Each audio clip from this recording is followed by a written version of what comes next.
Baseball MLB DFS Playbook live show here. Jonathan Impemba with James Grande breaking down Monday's 7-game main slate with you here tonight. James, 6:40 start time kicking off here on a Monday. DraftKings moving the slate up a little bit to include those 6:40 games here this evening. You were the man on the playbook. How you feeling about everything today, man? I like today's slate. I know on this morning's podcast, as the better boss has chimed in first before we even kicked off. Shout out to you, Matt. Thanks for joining. But it's a fun little slate. I think pitching is gonna be tricky. That's probably the most difficult task today. I think there is a lot of elite offenses, and doesn't mean 100% of the time that these offenses are going to hit, but there are a lot of offenses in very, very good spots tonight. And good offenses. Like, this isn't like, oh, well, Miami's in a really good spot today, but they're Miami. Or this isn't the Tigers that are in a really good spot today, but it's the Tigers. Like, we have Houston, we have St. Louis, we have Texas, like, we have the Blue Jays. Like, there are a lot of really good offenses in really good spots today. Padres included in that list, the Phillies included in this list. So it's a fun slate for 7 games. I'm happy that the two sites came together, them being DraftKings and FanDuel, and decided to include these 640 games, because it would have been a little weaker without we wouldn't have had Aaron Nola on the slate. Right. That would have been brutal. We wouldn't have had the KC Miami game. We would have had a 5-game dinky slate on Monday. So it's a good overall slate, just 7 games, but a lot we could take advantage of here. Mark Pitts Manoah might spiritually get carted off the field here today. I mean, yeah, listen, this is we'll obviously break down the pitching here, but Alek Manoah has been one of our favorite punching bags of the year once we both came to an agreement that no, he wasn't going to turn it around. He has just lost everything that he's had shown over the last few seasons here.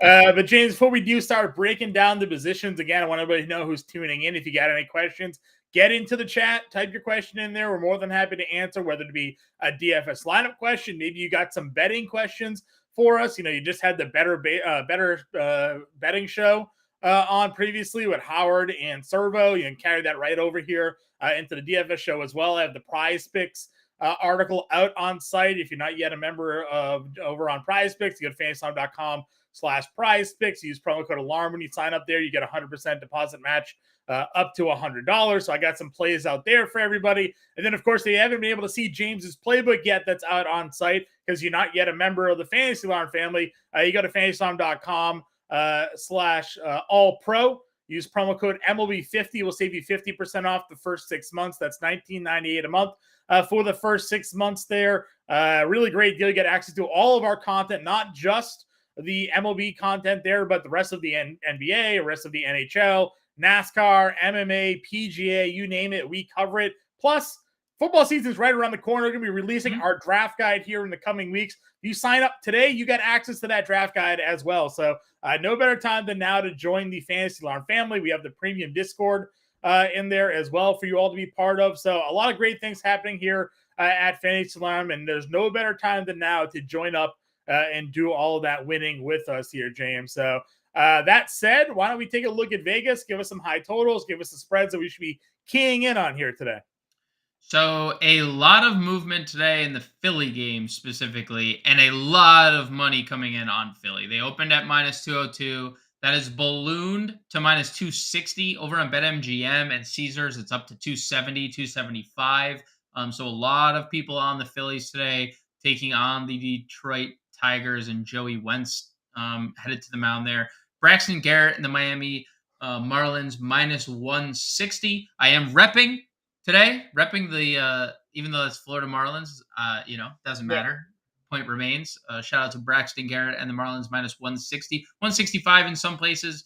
-170 are the Pittsburgh Pirates taking on the Oakland Athletics. Alek Manoah, I mentioned it last night, and this last 2 times we've talked about it, where I've been like, well, Manoah's a favorite, and you're like, no.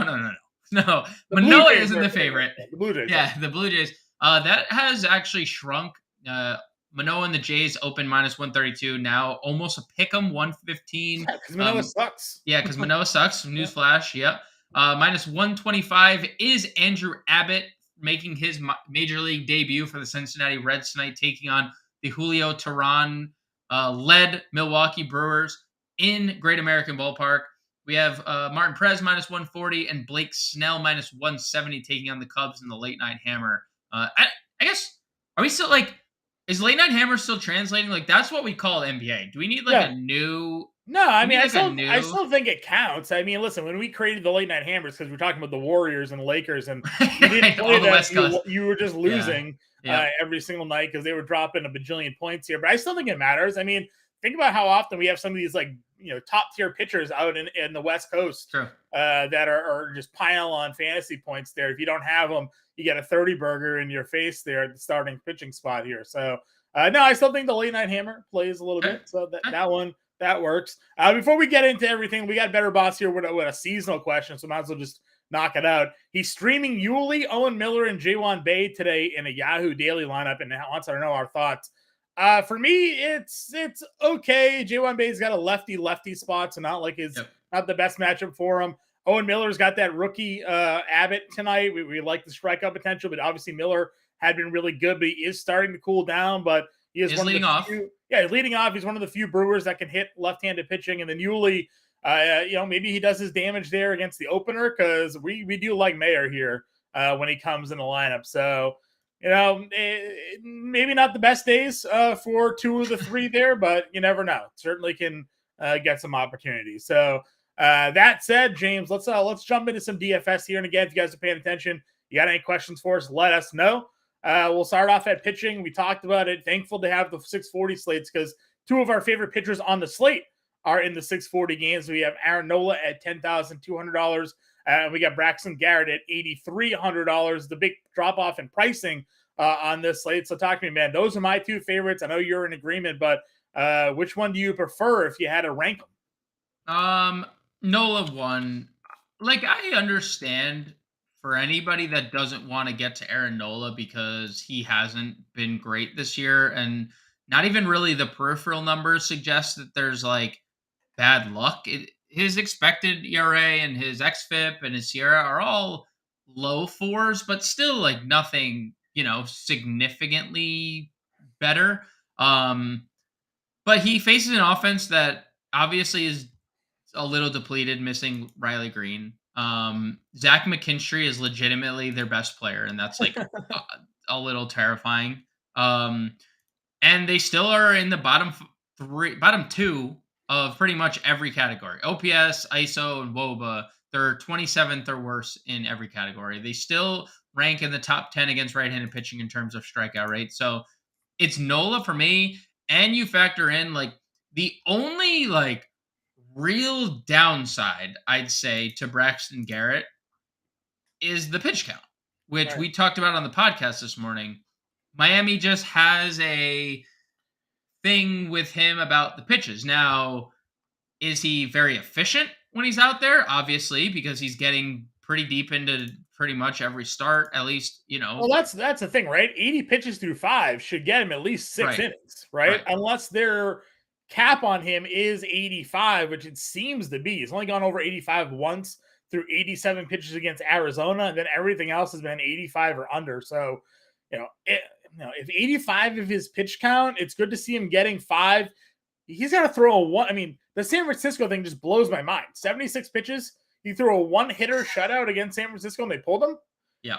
I don't understand. San Diego, same thing. 5 1/3, 2 hits, allowed 1 run. Pulls him at 79 pitches there, mid-inning in both of those games, middle inning, pulling him. I just don't understand what that is, unless, I don't even know. Are they sticking to like this, like 2 times through the order thing? Like, they could have some sort of analytics that they're paying attention to, but I mean, this is a guy that could be giving us 3 30-point outings in his last 4, not 3 20-point outings in his last 4. So I agree with you. And I think, honestly, that's why his pricing is depressed as it is. I mean, the guy was I say depressed. He got a 2K price bump. It's a smaller slate, but, if he was giving us 30 points, he might be 9K and not 8K here. So into the Nola point, we talk a lot about pitchers that have had just like some really tough schedules.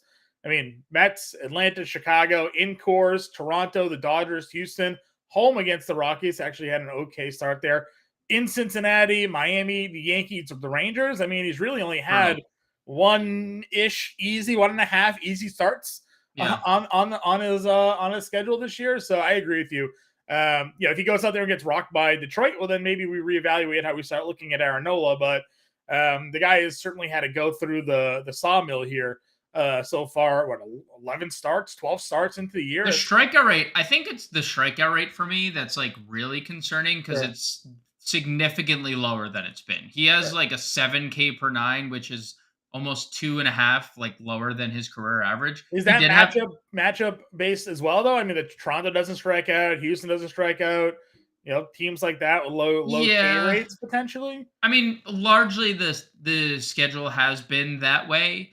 Um, but even against, I mean, Houston, he had 6 in the depressed. He did have the 10 against Chicago, and then I mentioned it a bunch of times. Atlanta is a team that's very dangerous, but strikes out a lot. He did have 7, so yeah, it could be. And could there be positive regression coming in that facet? I hope so. He's significantly, like by a mile. He's nearly 50% owned across the industry. Yeah, I know this DFS, but if I'm in a season long league, I might see what the Bye. Aaron Nola managers Well, thinking don't about. offer me, John, because I have him in our league, and Oh, do you? I ain't selling. I ain't I'm selling. pretty much leading most of our pitching categories Yeah. in our Roto League anyway. So Yeah. unless you have saves plus holds to give me, I don't really need. I really need do. any help. I don't really need any of your help. Well, I need power from you. You don't have any either. I don't have so- any. I'm dead last in home runs. We'll see what happens there. All right. Anyway, so that's our top tier pitching here. I said earlier on the podcast, I'm fading Julio Teheran. Outside of his FIP, which is decent, everything else is pretty bad. His xFIP's high, his Sierra is high. His expected ERA is 3.8, but he's got a under 1. So like there's still negative regression expected there. He's not striking anybody out. He's got a high left on base average here. And you have him now pitching in Cincinnati, which is generally a good hitter's environment. Now he was pitching in Toronto, which we consider to be a good hitting environment, and he only gave up 4 hits, no earned. Didn't have any strikeouts in that game. But maybe Cincinnati at home can get to him. I don't want to pay the 8,700 there. What are your thoughts on Blake Snell against Chicago? So he's going to be pretty popular here. And I like Snell more on FanDuel. He's 9,500 over there. And, you don't get dinged for all the base runners over there as you would on DraftKings. Like Snell just continues to walk too many batters. 4 walks in 2 of his last 4. He's had 2 or more walks in all but 2 starts this year. And that's not, the hits are there. Like, he still gives up a lot of home runs. So I like him more on FanDuel. I get why people are getting there. He's looked better overall outside of the start against Boston. I mean, he's been good. Really, for a large part of the year, he's been good outside of Boston. The strikeout numbers are kind of down for him this year. Strikeout numbers are a little down for sure. I also worry the Cubs are 5th in OPS against left-handed pitching this year. Yeah. And I know they've been like one of their best left-handed power bats or right-handed power bats. Patrick Wisdom's like 1 for his last 50, and they're not as good as they were earlier in the year. Ian Happ has essentially been a 0 against lefties as well. But I'm okay with getting to Snell. I prefer Nola, I prefer Garrett, and I prefer some guys that are significantly cheaper than him. Yeah, let's jump into the mid tier then, because again, we looked at this tier. There wasn't a lot that we liked. Martin Perez against St. Louis, Sears against Pittsburgh. Manoah's got Houston, Vilak's got Toronto. We had maybe some mild interest in Sears because he had been pitching well, and we do like him generally, but we also know that Pittsburgh has some just monster bats against lefties that can do some damage there. And Sears is another guy. They had that random game where they pulled him out for like 60 pitches and we didn't know what the hell was going on. With that here, St. Louis is a team that hasn't profiled well against lefties this year, but has guys historically that hit lefties well. I don't know if we want to trust Martin and Perez. When we talked about it on the podcast, we kind of just went to Abbott at 4K and we're like, we'll just bite the bullet with the value play on a short slate. But you did the playbook today. Has anything changed for you when it comes to mid-tier pitching options? Yeah, so you're not wrong on the Abbott thing. I think Andrew Abbott is rightfully garnering a lot of attention today and getting a lot of ownership coming his way. Now, he's not the most owned pitcher. He's not even second. He's 4th behind Nola, Snell, Garrett. But I think it's completely warranted. The high strikeout rate for Milwaukee, he had the massive strikeout rate in AAA, and Milwaukee ranks dead last in literally every category other than ISO, which they're 27th in against left-handed pitching. So all that still remains true. I love Abbott 4K. I'm willing, like you said, willing to bite the bullet in Great American. I do have interest in Johan Oviedo, who has been very up and down this year. I understand it. The walks have been absolutely killer. He has 2 5-walk games over his last 4 starts that have obviously kept him from going deep into games. Both those games, he only allowed 1 earned and less than 4 hits, but you can't get deep into games if you're walking 5 batters. Like, it's just impossible. Because he's also like a decent strikeout guy. He has 5 or more strikeouts in 3 straight starts. And he's done that a handful of times, including a 10 strikeout game earlier this year.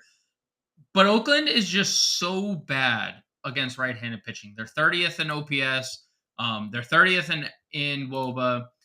And they're below league average in walk rate. So I think this is a situation where Oviedo could limit some walks here. He is the second best. He has the second best odds, him and his team, to win tonight. 23 plus DraftKings points 4 times this year. So we have upside. So I like Oviedo. And you kind of flirted with it earlier, John, the Mike Myers thing. No, not the villain. You mentioned on the podcast, I think you phrased this perfectly. He's not the villain. His team is the villain for not starting him at this point based on his last 2 outings. 6 innings. He had the perfect game going against St. Louis before the 2 hits. But 6 innings, he got a win. He only had 3 strikeouts, but he had 22 DraftKings points. And the start before, and I mentioned this during the live stream we did for the St. Louis game, 4 2/3 against Detroit, 8 strikeouts in that outing. And not that Miami is this team that has this like massive strikeout rate against right-handed pitching, because they're not. They do have a decent strikeout rate, 23% against right-handed pitching. They are also 22nd in OPS. Jorge Soler not in the lineup tonight for the Marlins. I like Mike Myers. They're going to only go with Carlos Hernandez for an inning, possibly 2. So we're talking about Myers. Let's say he just gives us 4 innings, but those 4 innings, he qualifies for a win. Like, he just needs to get through the 5th and can get us a win. Well, that's what happened in St. Louis. He Hernandez pitched, Myers came in, and the Royals took the lead, and he was able to get the win even though he didn't start the game. So, listen, I agree with you. $6,600. It's a risk because he's not starting, and if Casey goes out and scores right away, but we're not really projecting that because we like Miller tonight. We think this is going to at least be a game that could take a little bit to some runs to be scored. So I'm with you. It's a non-traditional approach to play an opener. But if you'd played Sean Manaea the last like 3 times, you're out there with a kind of like 20 fantasy points because he's thrown 4 innings, which I've shot out baseball. So I agree with you. There's some interesting value here on tonight's slate, going obviously with Abbott, but Myers is there. What are your thoughts on Hendricks? Any interest? The guy coming out, hasn't been terrible. Tampa Bay, 5 innings, an earned run allowed. Didn't get it, no decision in that one. But San Diego, we talk about them a lot, but record-wise, they're bad. Offensively, they have guys that are still underperforming outside of a couple. Anything on Hendricks here for you? Yeah, I think he's going to get crushed. Okay. They're just like, so this is why I think this slate is so intriguing offensively. There are so many pitchers on this slate with like underlying numbers that are just like screaming stack against. And Kyle Hendricks is one of them. And I know it's been a small sample, but 5.75 xFIP, only an 18% K rate. Everything is hard hit. He's allowing way too many fly balls. I know and I understand, and I continue to talk about the Padres, and you continue to be like, yeah, but they kind of suck. Friday was such a disappointment, man. That was horrible. They have some bats that are waking up. I'm going right back to the well. I don't think Hendricks is long for this game. He's also been significantly better throughout his career at home, and I know San Diego is a good pitching environment. But that doesn't scare me off the Padres offense. I think this is a great spot for them. All right, let's go into catcher position here. As we mentioned, there's a lot of hitting matchups that we like here tonight. Jonah Heim, Mitch Garver were two that we keyed in on during this morning's podcast. I tweeted about it earlier today, and you talked about it as well. Like the Rangers lineup tonight is just like the best lineup they've put on paper. I jokingly said, can't wait for Adam Wainwright to have a turn back the clock day because everybody tonight likes Texas. So for me, Heim and Garver are right in there for lineups today.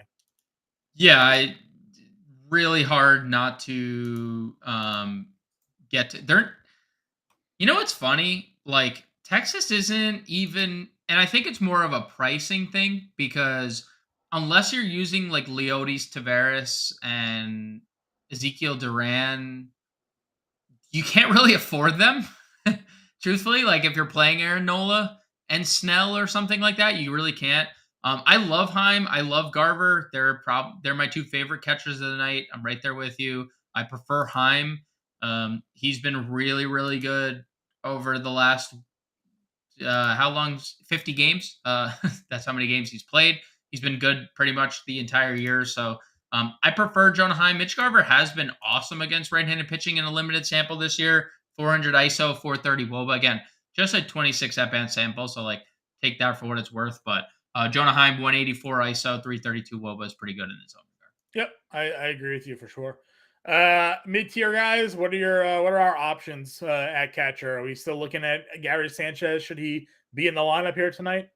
Yeah, I mean, like you can play William Contreras if you wanted to against Abbott. I don't have a problem doing so. He hits lefties extremely well. He has 4 home runs over his last 6 games. So I like William Contreras at 44 if that's where you arrive.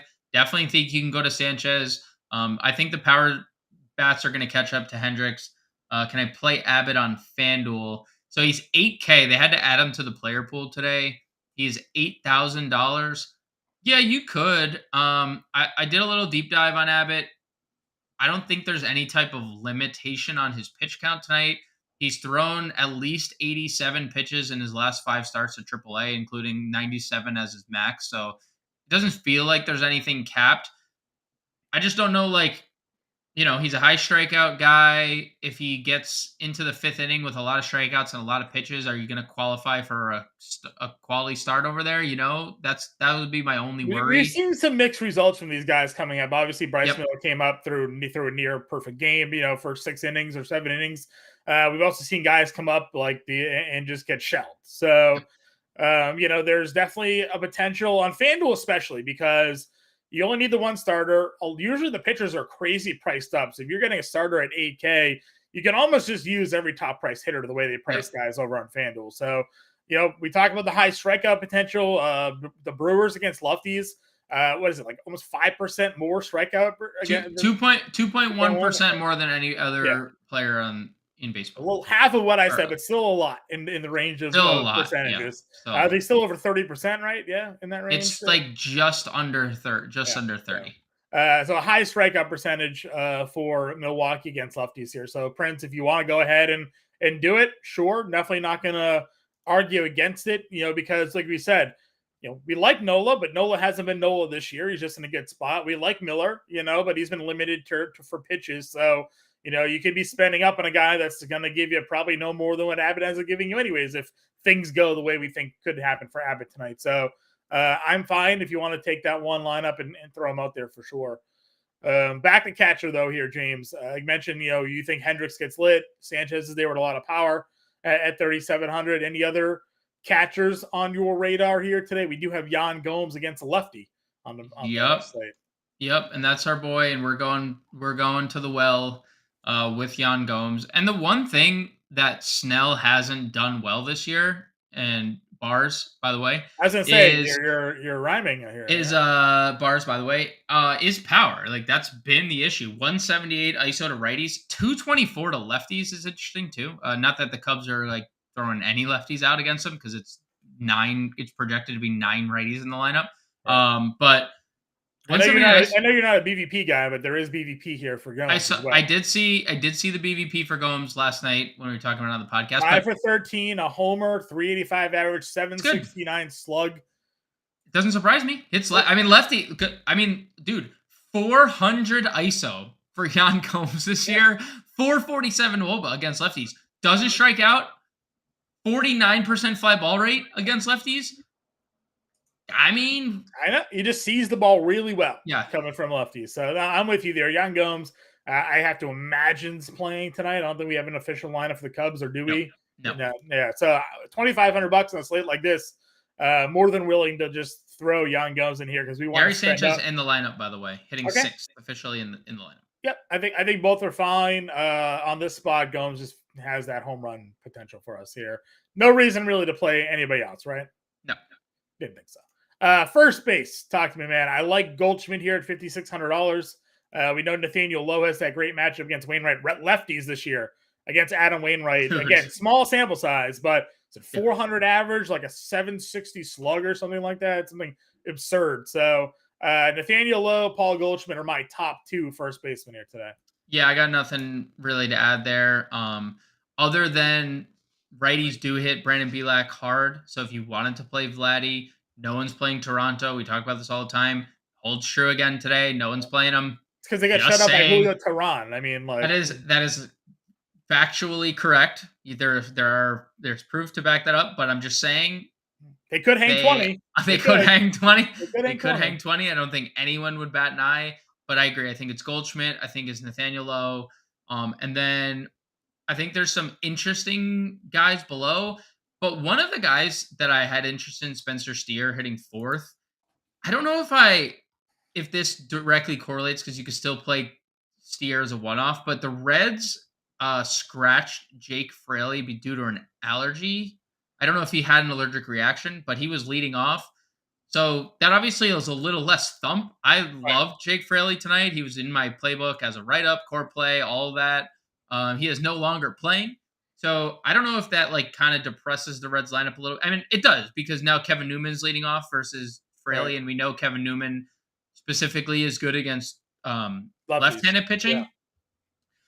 But I would get to Spencer Steer. He's just been on fire, maybe more so as a one-off compared to a red stack or even as a mini stack. And then Connor Joe, 3,300, man, is just, again, you talked about it where we like JP Sears, and honestly, the numbers kind of back it up that he's been pretty good. But he's been pretty good in every category except power. Power has been his primary issue. 274 ISO allowed to right-handed batters, 59% fly ball rate, 41% hard hit rate. Yeah. Connor Joe, John, has a 310 ISO, a 425 WOBA against left-handed pitching, and is hitting 3rd tonight. Yeah. This isn't obviously being played in Oakland. That's a plus. So I love Connor Joe. I love the dual eligibility for Connor Joe. If you did want to play in the outfield, then use him in the stack with Carlos Santana, who's 2,900. I can't fault you for that either because Carlos Santana has been another guy in this Pirates lineup hitting lefties well. Yeah, I agree with you 100% there. It's nice that they gave Connor Joe the dual position eligibility there as well for us. So if you wanted to kind of both throw them in there, it's out there. Any interest in Noda hitting 2nd tonight against Oviedo here? He's got some good power numbers against righties this year, 441 slug on the season. Yeah. Lefties have given him issues. I don't know if I'm going to get there. There's a lot of strikeouts with Ryan Noda. I think if I were to take a shot at anyone down here, Lucan Baker for the Cardinals hitting 5th. He made his debut. He hit a lot of home runs at AAA before the call-up, and it's the Goldschmidt thing versus the Pujols thing, where if you're playing Lucan Baker, at least on DraftKings, you're not going to play Paul Goldschmidt. So can you afford to do that? That remains to be seen. But you can do it on FanDuel. And then Drew Ellis of the Phillies, I like that you could play him at 3rd base as well. He hit double donked on Sunday. Mm-hmm.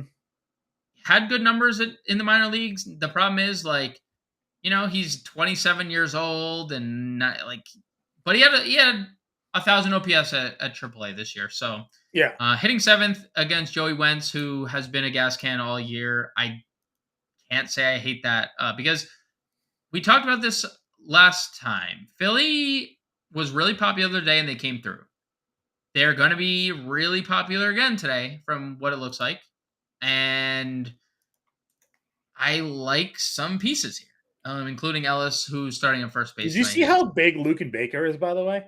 He's a massive. He's a He's massive dude. listed at 6'4", 280 pounds. Yeah, he's a massive dude. His head, like his headshot looks like he's like 7'3". He's not a prospect. He's already 26 years old, but like you're not wrong about the power numbers. I mean, he's got 1,000 OPS against both lefties and righties. He's got a 600 slug against both lefties and righties on the year. I mean, he's just absolutely just hammering baseball. It's like the best. It's the best season he's had, to this point in his minor league career. Again, it's only been a couple of years here, but man, just last year at AAA he hit 228. This year he's hitting 313 with 18 homers. He had 21 homers in 124 games last season. He's got 18 and 54. Yep. So, just breakout. a lot of something. He's breaking out something. Breaking out something. We'll see. But we'll see. I was just stunned by the 6'4", 280.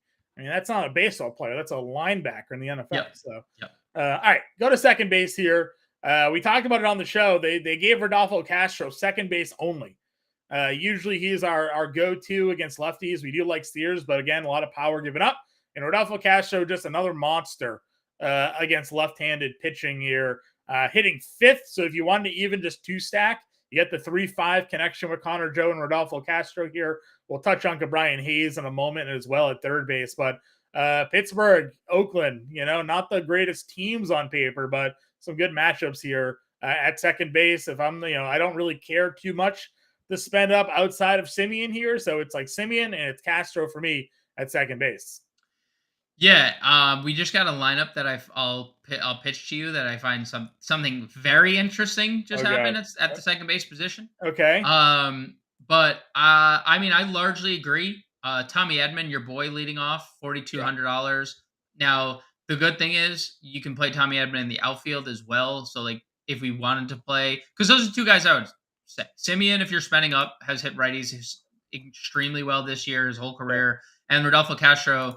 To your point, 317 ISO leads the team, 468 WOBA leads the team against left-handed pitching this year, hitting fifth in elite spot. I even wrote it in my playbook today, sneak peek. I said, I'm sure you guys are sick of me getting a lefty against Pittsburgh on the slate because I just write up Rodolfo Castro's name. But those are elite numbers. Like if you put those numbers next to like blank name, you'd be like Yordan Alvarez or Aaron Judge or like insert top player, not Rodolfo Castro. Right. So love Rodolfo Castro 35. My lineup note, John, is the San Diego Padres are leading off Rougned Odor this evening at $3,000, second and third base eligible. I don't hate that because last time we tried to play him, he's hitting like seventh or something like that. Right? He was still hitting well. Lefties against Kyle Hendricks have been the one spot that have really hurt him. Now, again, very small sample. Seems like everything on the back end is suggesting regression for Kyle Hendricks on both sides of the table. 347 WOBA for lefties, though. Thoughts on Odor leading off tonight? I mean, again, it's hard to argue the numbers, but we know what he is as a player. So at some point, he's going to come back down, crashing to earth. But until he does, you gotta at least give him the opportunities in those lineups. I don't know if he is a one-off play for me because I just feel like there's more reliability in Castro. Or, I mean, you mentioned Edman. Glad I saw that he's leading off here because that was my question with him. Another guy that I've just been preaching, like lead this guy off against lefties because they had started Newbar or something like that. Yeah, it was before the injury. It was Newbar, and then they were doing they started doing the Brendan Donovan thing. Right, doing a lefty. It didn't make any sense. Tommy Edman against lefties this year, 333 average, a 596 slugging percentage, and a 984 OPS. Another guy where if you just hid the numbers and showed matched the splits, you'd be like, oh man, this is Paul Goldschmidt. Exactly. Right. And and then it just doesn't end up being a case. It's Tommy Edman. So he's even had 3 of his 6 homers against lefties in the year. So I like Edman a lot. Odor will definitely make sense if you're stacking Padres because why aren't you going to play the leadoff hitter at $3K when you can get Tatis and Soto right under them at their expensive price tags here? But Semien's only going to really fit in if you're playing. I would imagine Texas stacks at the the 6K price tag. But if I'm just picking a one-off second baseman today, it's probably Rodolfo for me. Agreed. Just for one more note, Rodolfo is my number one play. Like minus per dollar, Rodolfo Castro at second base.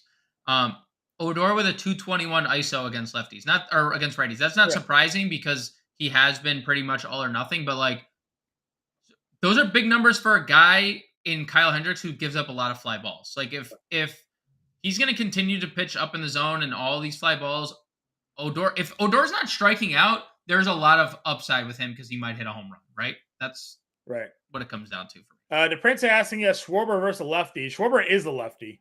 He does have a huge ISO against lefties, but not anything. He's hitting. He has 6 home runs against lefties. Great.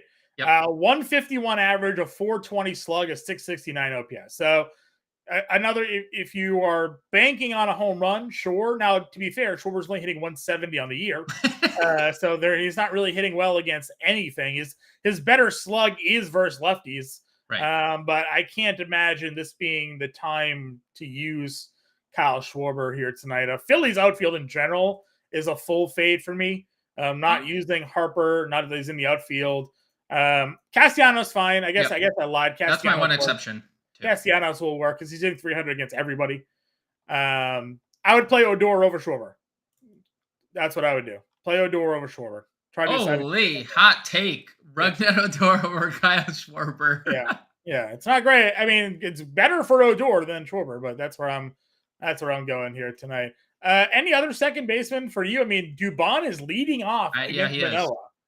And he's got dual eligibility too, so we can play him in second or short. Nice. Yeah, I mean, I don't hate it. Lefties have been the thorn in Manoah's side, but as Mark alluded to before we even said our introductions, Manoah was going to, I mean, it'd have to be a lot of people to lift him off the field. Well, it's spiritually. Spiritually, true. Spirit leaves his body. Sorry, yes. Off the field. Yes. Yeah, I would play Dubon. Yeah, I'd play him. Look. Another one, if you're stacking Houston, right? Don't you have to get Dubon in there just for the price? Yeah. The top half of that lineup is really appealing because Bregman has been so good lately. Yeah. And you have Yordan and Kyle Tucker obviously in the best split advantage. So yeah, I mean, if you're playing Astros, Dubon makes sense because 2 hits, 2 runs, you're talking about he's already paying off value. But the only thing is like Rodolfo's $100 more. But I think you're right. If you're playing, forget what I was about to say. If you're playing Houston, Dubon works. Yeah, Dubon's the guy if you're playing Houston for sure. Let's go to third base here. You mentioned Alex Bregman. He is my one top third baseman for the day. It's actually unfortunate. I did the PrizePicks video earlier today, and PrizePicks likes to sometimes withhold player props for as long as they possibly can. So I did the video this morning. I did Castellanos over 1.5 total bases. I still really like that. I did Corey Seager over 8 fantasy points. Still like that.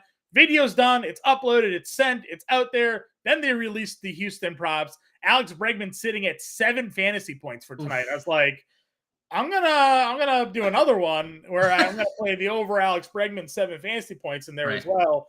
A guy that we talked about this year was like hitting righties pretty well, and really hitting righties better over the last few seasons after hammering lefties for a long period of time. Look at those last 10 games. 444, 1163, 639 OPS here. And we're just assuming that Alek Manoah is going to suck again. So, Bregman should be a big part of this offense for Houston tonight, just the way he's swinging the bat. So, yeah, give me Alex Bregman 5,200 as my number 1 third baseman on the slate. Yeah, I think you can get to any of the top 3 over 5K, truthfully. Sure. Josh Jung has been rolling 410, 1100 OPS over his last 10 games. We know his power pedigree. He's been better against lefties, but still 180 ISO against righties is still solid. I will say, looking at Nolan Arenado's numbers, and it's a relatively small sample, massive numbers against lefties again this year. 357 ISO, 387 WOBA, not really striking out a lot. 53% fly ball rate at that. So, yeah, I mean, I think there's a case to be made for all 3 of these guys. I like Manny Machado over on FanDuel. He's sub 3K. That just kind of fits my Padres narrative. Like, listen, I know Machado's been a corpse, and I even called him a fade on the podcast this morning, but that was at 4,800 on DraftKings. At 2,900 on FanDuel, I would definitely take a shot if you're playing Padres. Hitting fourth again tonight, so like they just really want this guy to break out of the slump, and they need him to. Yeah. But I think you could play any of those top three guys. After that, it's like kind of very, very bleak in my opinion. Yeah, I mean, there's not a lot. Again, Brian Hayes is $4,100. Yep. Hitting sixth. Again, we talked about Rodolfo's hitting fifth. Hayes is hitting sixth. Connor Joe's hitting third. Can certainly go there. If you're not in on Abbott, you could go Owen Miller leading off at $3,800. Brian Anderson's there, $3,400. Can certainly go in that direction, but there really isn't a lot of value at third base here tonight. You thoughts on Garcia maybe down here at 24 hitting sixth? Yeah, I think the only other two options that I would take a look at are Michael Garcia, who has hit lefties in a limited sample, granted, but 233 ISO, 430 but he's also been really good lately. And a guy who got off to a really hot start when he was originally called up, and then really slowed down the last couple games. He's been really good, including a home run on Sunday. And then I mentioned him at first base, but Ellis has the multi-position eligibility for Philly. Yeah. So, and he's been salary. Again, Philly's going to be tricky, John, because it is an amazing spot. Like, righties against Joey Wentz this year. And this is why when you're talking about like Philly's offense as a fade, I'm happy that you kind of went back to like, okay, yeah, I'd play Castellanos. Because righties against Joey Wentz, 390 WOBA, 237 ISO, 42% fly ball rate, 42% hard hit rate. Like, they hit this guy really, really hard. So it's hard to like, I get why people would fade the Phillies, like you and I get why we'd fade the Phillies, because they've been a team that they're priced like the Rangers, and the Rangers have the best offense in baseball, and Philly's like one of the worst offenses in baseball. Not name value. You can say the Philly has as much name value as anyone in the league, but hasn't. They're actually not priced appropriately on FanDuel, where they're all like under $3,000. Right. Trey Turner's like $2,700. Right, and so like I could see a scenario where like you're getting to them on FanDuel. I just don't love them on DraftKings all that much. Yeah. So. But Ellis is min price. So Ellis is min price, exactly. Right. So that kind of helps that play there a little bit. Over at shortstop here, Seager's 59. Again, a lot of people picked him as their home run call. You had him on your tweet today. Again, I had him in my PrizePicks video as the over 8 fantasy points here. Just monster days here, back to back, 20 plus fantasy point out. It's 6 runs scored. They scored 28 runs in 2 games against Seattle. And now they have Adam Wainwright, who, is old, as we've alluded to, but like the last few years, he had been very good at home, but he had been abysmal on the road. Yep. And now he's on the road here when he is not pitching well 50% of the time. This feels like another big day coming for Texas. Hopefully they haven't hit out all their runs over the last few days, though, because I'm going to have a lot of Seager. Maybe 100% Seager, honestly, in lineups here tonight for me. Yeah, I mean, when you look at the rest of the position, it's bad, right? Like, it's bad. It's Seager, who is significantly better than every other play.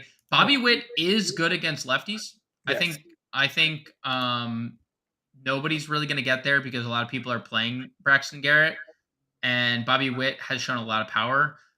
Bo Bichette is very contrarian at shortstop, considering, again, no one plays the Blue Jays 1. Everyone's playing Corey Seager 2.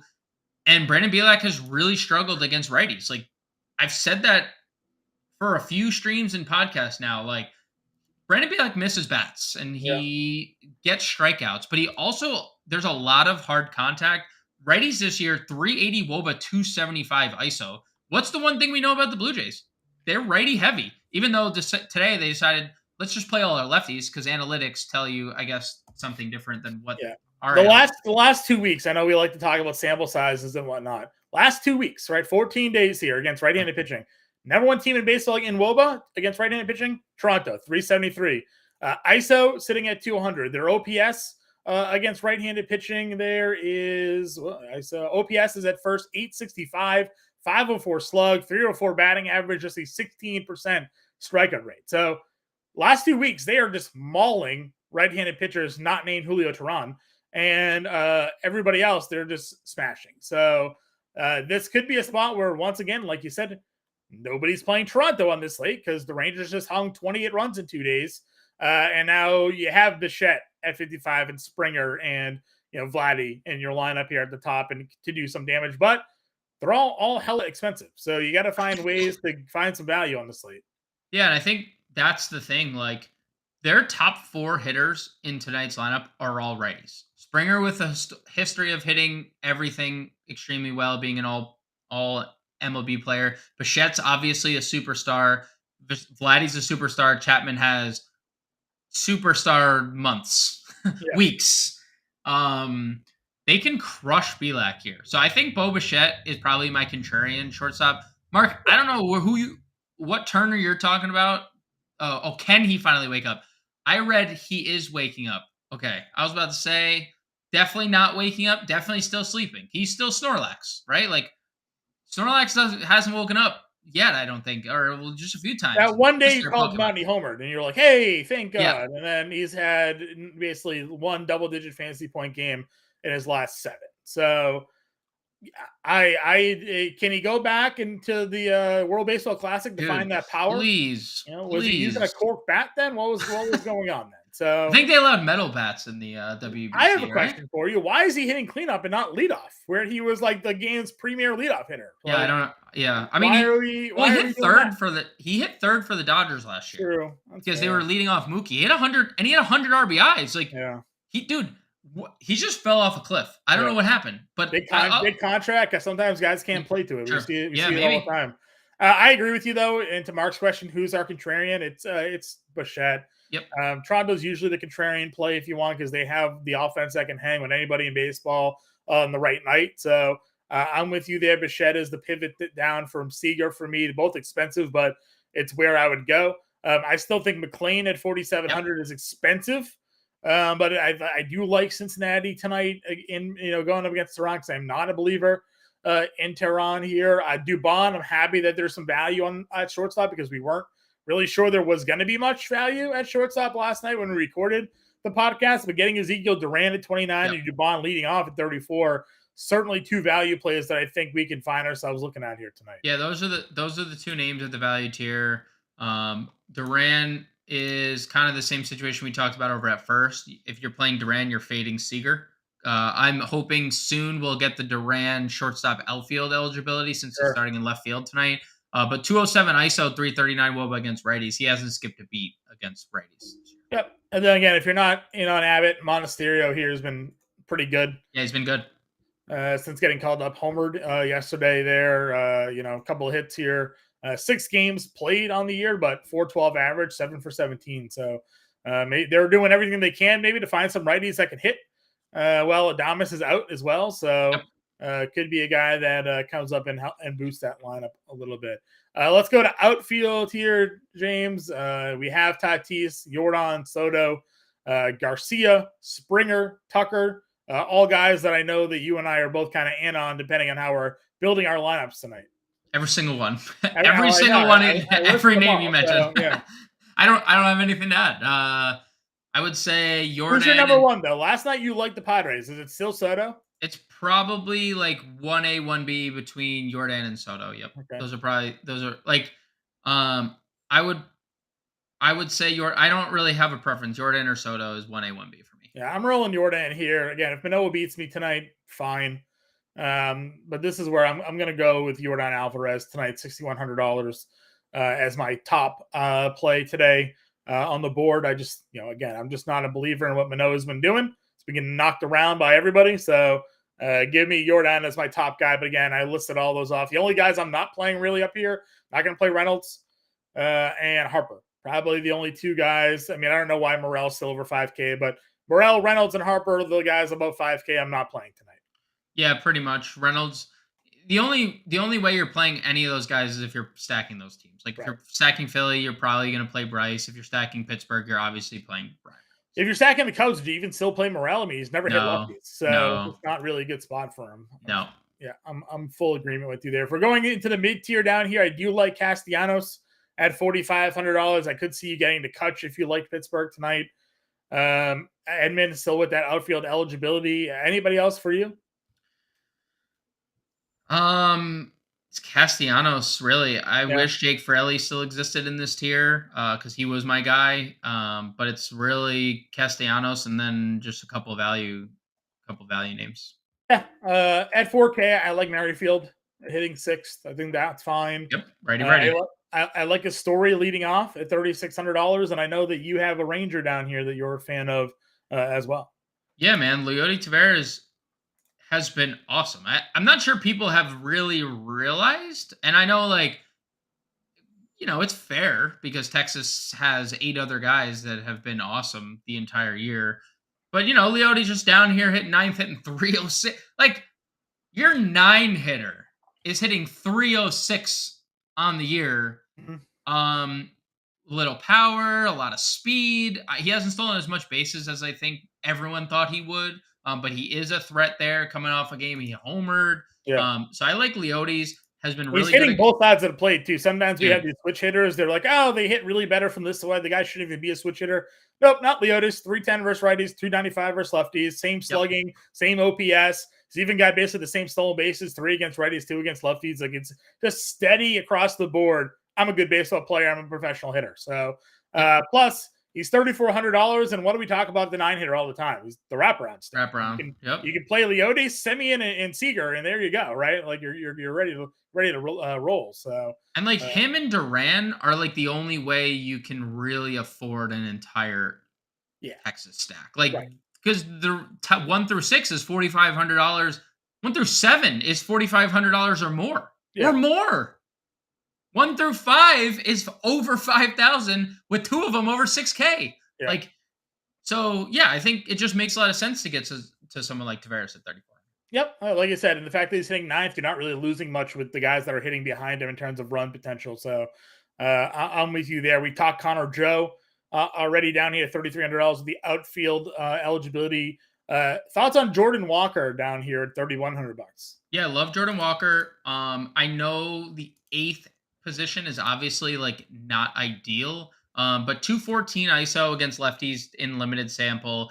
I really like this split for St. Louis. I'm not saying anything crazy. That's kind of been St. Louis's MO for the last few years. Like lefties are where they've thrived. And Martin Perez against righties this year, 348 WOBA, 184 ISO allowed, 38% hard hit rate. So there's a lot to like about Jordan Walker. There's a lot to like about the Cardinals tonight. $3,100 is a really, really good price tag. And I know it doesn't exactly fit with their whole wraparound nature, but Edmund, Goldschmidt, Walker. Yeah, it's 1, reachable. 2, 8. There's no reason to think if Jordan Walker doesn't double and Edmund singles that Goldschmidt can't come up with both of them on base for a potential 100%. 3-run home run, right? So Jordan Walker, 31. I like Jesus Sanchez if you're not playing either Royals pitchers tonight. He's been really, really good. The guy that we thought he would be last year with all the power, over a 230 ISO against right-handed pitching, hitting 302 on the year, by the way, 385 over his last 10 games as well. Yeah, I'm with you there as well. Give me your home run call for tonight here, James.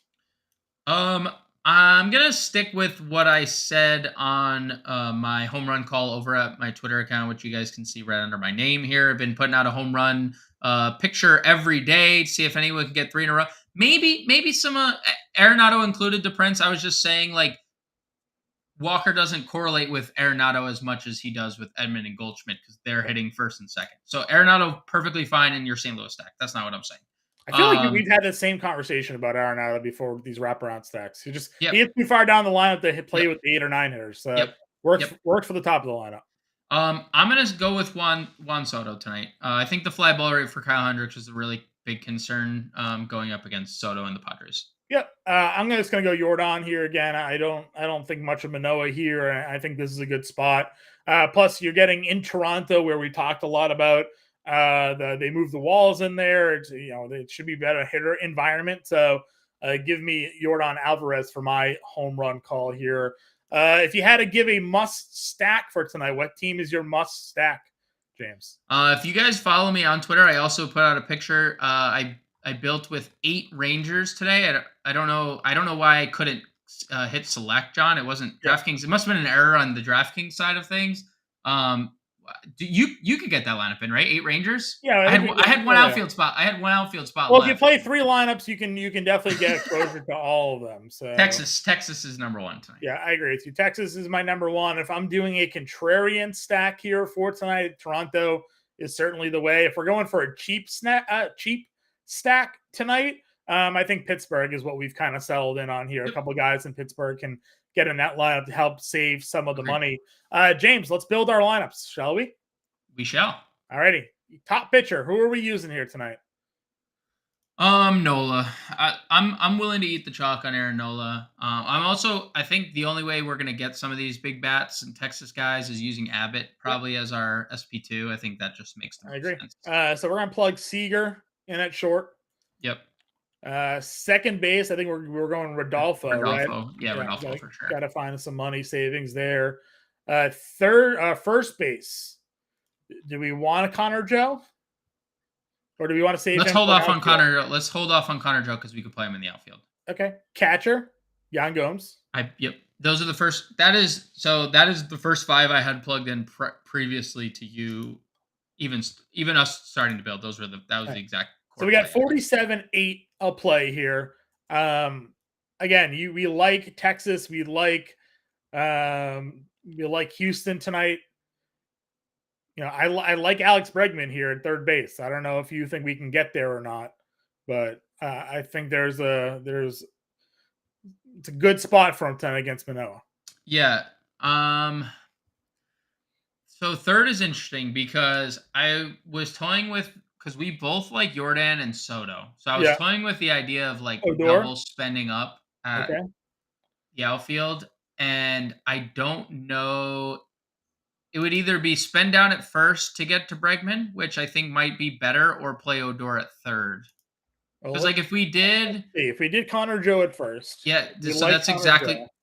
You're about to build the exact lineup that I just built. That you have Tatis, not Tatis, Yordan and Soto, and then 700. Wait, hold on. No, you click. What did you click? Yeah. There you go. Yeah.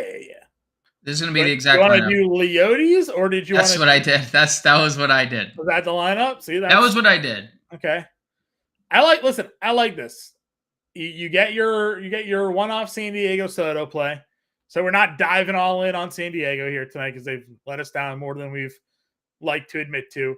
We have a little bit of the wraparound 9-2 for Texas here. Maybe not enough Texas, if we're being honest. Probably not enough Texas. I mean, I'd be okay if we want to move off Soto and go to